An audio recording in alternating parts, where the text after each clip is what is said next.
11 avril 1809, bataille navale de l'île d'Aix lors de la guerre de la 5e coalition. En 1809, Napoléon a institué le blocus continental. Mais la flotte britannique bloque chacun des ports de l'Empire en représailles. Les colonies des Antilles sont menacées. Il est prévu d'y envoyer une escadre pour apporter des approvisionnements et des renforts. À cet effet, des navires partent de Brest, sous le commandement de l'amiral Willomé, pour gagner Rochefort, lieu de rassemblement du départ officiel vers les colonies. Ils doivent récupérer, au passage, des navires à l'Orient, mais ceux-ci ne sont pas prêts.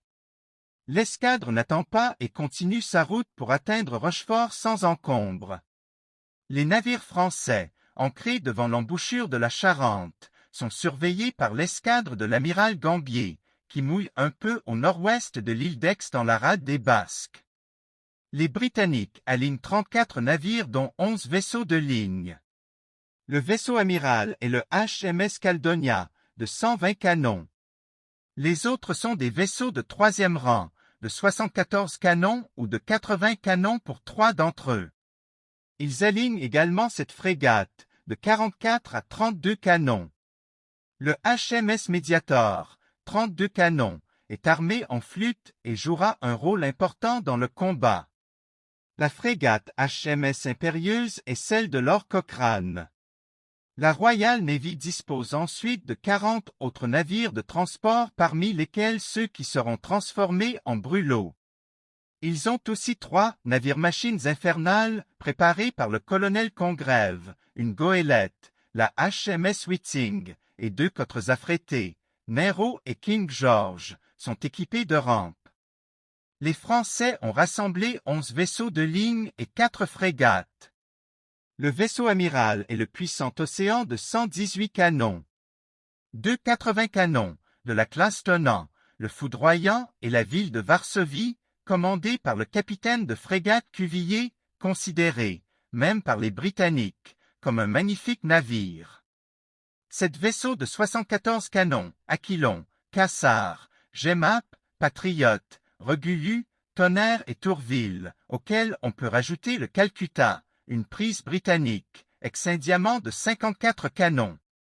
Il est armé en flûte et porte de nombreux équipements pour les Antilles, comme des mortiers, des barils de poudre, de la farine, etc. Les 4 frégates sont des 44 canons, Elbe, Hortense, commandées par le capitaine Algan, Indienne et Pallas. L'idée d'incendier l'escadre française semble provenir de l'amirauté britannique et n'est pas agréée par Gambier. Le premier leur propose alors à Thomas Cochrane, qui a une réputation de tête brûlée, de se charger de l'opération. En dépit des précautions prises pour ménager les susceptibilités, son arrivée n'est pas trop bien perçue sur place. En plus d'avoir été nommé par-dessus le commandant de l'escadre, il est bien connu pour ne pas trop se sentir lié par les ordres reçus. On transforme en brûlots tous les navires possibles, des transports aux petits chasse-marées capturés. Sur les côtes des Downs, la presse annonce même la préparation de 12 brûlots supplémentaires. Pour faire bonne mesure, on sacrifiera même une frégate, le HMS Mediator, qui est transformée en bombe flottante et dont la masse doit permettre de renverser tout obstacle placé sur sa route par les Français. Les navires français sont ancrés au sud-est de l'île d'Aix, sur 3 lignes. La première avec les 4 frégates, Indienne, Hortense, Pallas, la 4e, l'Elbe, est décalée et se trouve quasiment au niveau de la 3e ligne selon le rapport britannique. La 2e ligne avec 6 vaisseaux, dans l'ordre, Foudroyant, ville de Varsovie, Océan, Régulu, Cassard, Calcutta. La 3e avec les 5 derniers vaisseaux, Tonnerre, Patriote, Gemap, Aquilon, Tourville. Ils sont amarrés sur 2 ancres, avant et arrière, qui les conservent nés au nord-ouest, et suffisamment proches de l'île d'Aix pour être sûr que les Britanniques ne pourront se glisser entre les navires et la terre, comme à la bataille d'Aboukir. Pour faire bonne mesure, les Britanniques ont vérifié les courants en lâchant des barils de goudron enflammés. Ceux-ci sont arrivés droit sur l'escadre au mouillage. Il est évident pour les Français que leurs ennemis préparent une attaque. Ils peuvent même observer à la longue vue la préparation de plusieurs brûlots. Ce n'est pas un secret, la presse britannique annonce même l'opération. Pour sécuriser les mouillages, l'amiral allemand fait établir une estacade flottante de près de 900 toises 5 de long. Il prévoit d'en établir 2, mais les équipements demandés ne seront jamais livrés. L'estacade sera donc constituée principalement d'espars fournis par les navires eux-mêmes, maintenus en place par des ancres qui seront enlevées au même vaisseau. L'arsenal de Rochefort ne fournit quasiment rien. Zacharie allemand choisit aussi d'équiper 73 chaloupes d'un canon de 36 ou d'une caronade. La majeure partie de cette flottille est fournie par l'escadre. Elles devront patrouiller autour de l'escadre pour éviter toute mauvaise surprise.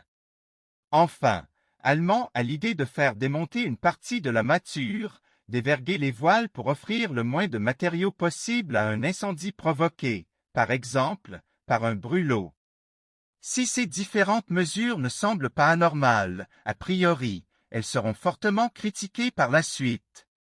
L'estacade construite à la hâte avec un matériel insuffisant, mal arrimé, et peu solide du fait de sa construction improvisée et située trop proche du mouillage de l'escadre. Les chaloupes armées d'un canon porté trop lourd pour elles dont certaines vont chavirer. Elles ne peuvent que difficilement se déplacer et si la mer est un peu forte, elles vont embarquer de l'eau et couler. Les vaisseaux risquent alors de se trouver dépourvus, perdant ainsi un moyen efficace de se dévier des brûlots. Quant à la réduction de la mâture, c'est être sûr que les navires ne pourront que difficilement manœuvrer s'ils devaient quitter leur mouillage, et ce sans l'aide de leurs chaloupes. Le temps est couvert, la mer est grosse. Le vent est de nord-ouest, grand frais. La marée, en soirée, est montante. Pendant la journée, les frégates britanniques sont venues mouiller juste à la limite de portée des canons d'Aix et d'Oléron. Elles sont rejointes par d'autres bâtiments. L'amiral allemand pense aux brûlots et ordonne d'envoyer les chaloupes armées, mais celles-ci ne peuvent lutter contre le vent et la marée. À la nuit tombée, les Britanniques attaquent, avec l'aide d'une trentaine de brûlots.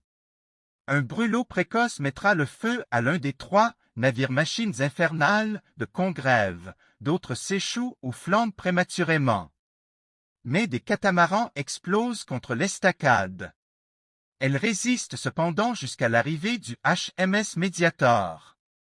Il est conduit par Lord Cochrane en personne, avec un officier et 4 marins. Il s'échappe de justesse et le brûlot explose, détruisant l'estacade que vont alors pouvoir franchir une volée d'autres brûlots. Une légère pagaille contrarie l'action des Français. Ils laissent l'un après l'autre filer ou coupent leur cordage d'ancre pour éviter les brûlots ou un des autres navires. Le vent, la marée et le manque de voilure vont se conjuguer pour gêner leurs manœuvres.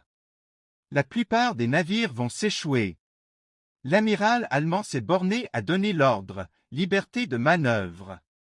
Au petit jour, il ne reste que 2 vaisseaux ancrés sous l'île d'Aix, le Foudroyant et le Cassard, qui ont suivi les ordres du contre-amiral Gourdon IX.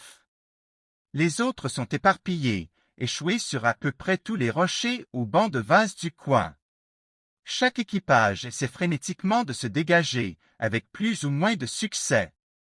Ils passeront par-dessus bord une partie de leur artillerie pour essayer de s'alléger. C'est ainsi que l'on aura au fond de la baie 385 canons ou caronades.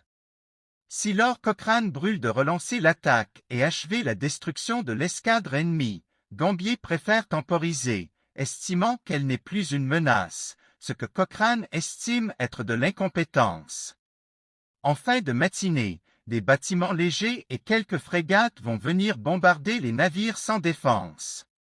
La position de ceux-ci fait qu'ils ne pourront généralement répondre aux tirs que par leurs canons de retraite, c'est-à-dire 2 pièces en général, bien que l'océan puisse en aligner 8.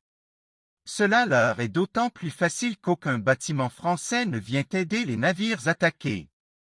L'Aquilon, la ville de Varsovie, le Calcutta, le Tonnerre seront ainsi incendiés, par leur équipage ou par les Britanniques. Le 15 avril, la frégate l'Indienne finira par se briser sur le rocher d'où elle n'a pu se dégager.